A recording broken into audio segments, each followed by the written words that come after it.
with Jim McGee. He's a Strat player at Guitar Acadiana. And he's going to show us some of the different positions on the pickup for the Strat. Alright, basically everybody's favorite is the neck position. That's where it lives.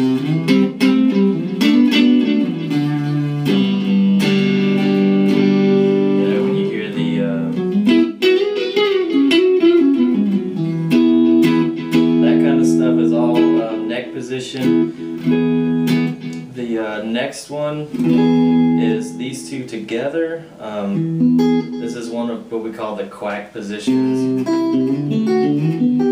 Has like a little out of phasey kind of thing. I typically don't use those very much. Have you ever heard it called smoky? No.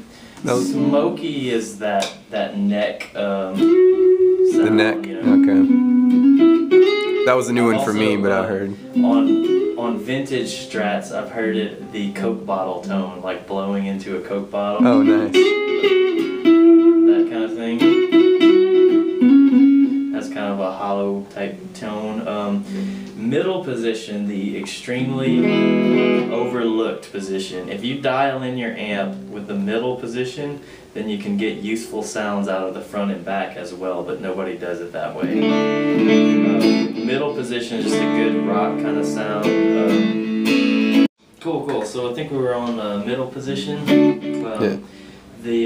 This is a really good standard sound, and there's some blues players who use it a lot. The next one, these two together, that's one of the main signature sounds of the Strat. I don't use it very much, but that's the that's the Dire Straits kind of sound. Like.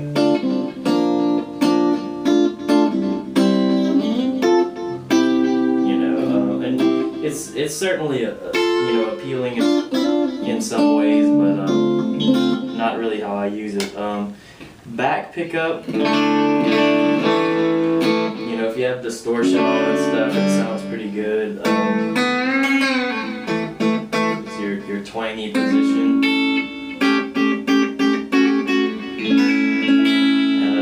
Tone controls most people don't use too much, just kind of leave everything wide open. It should be all the settings there, Sweet.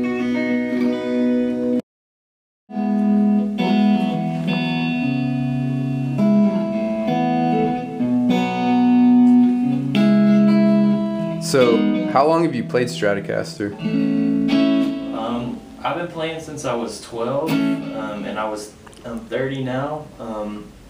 I started with Strats. Actually, the first guitar I ever played was a Strat that a friend of mine had, and I thought that's what electric guitars were supposed to look like. That's what an electric guitar looks like. Like a Strat, it's got two horns and the head like this. And when my dad is a country guitarist, and I was like, I want an electric guitar for Christmas. That's what I want. And my dad said, I got you.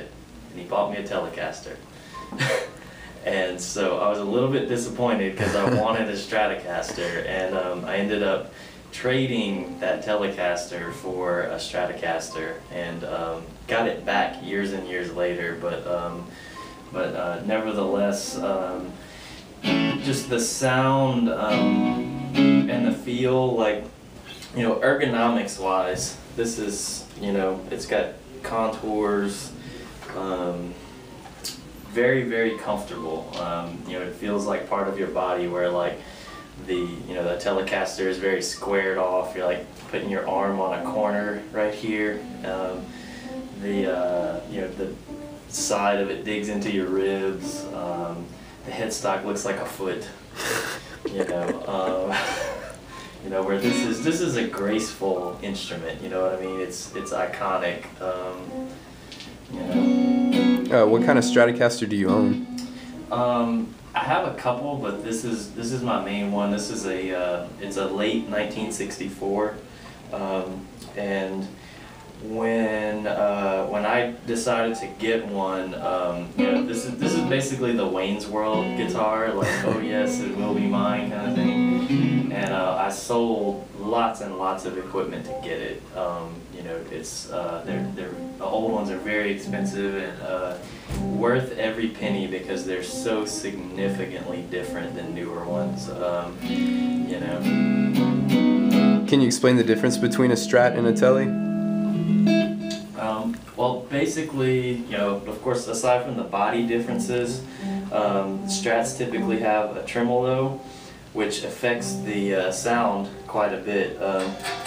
You know, having the springs on there gives it always, like even without an echo or anything, it has a kind of, you know, shimmery, kind of springy, almost like a slight reverb on all the time.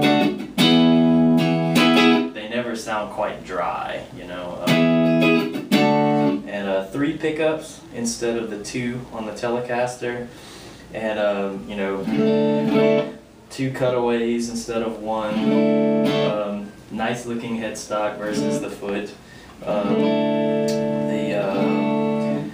And you know, like sound wise, the Strat has, you know, fantastic, unparalleled, nothing sounds better than a Strat neck pickup.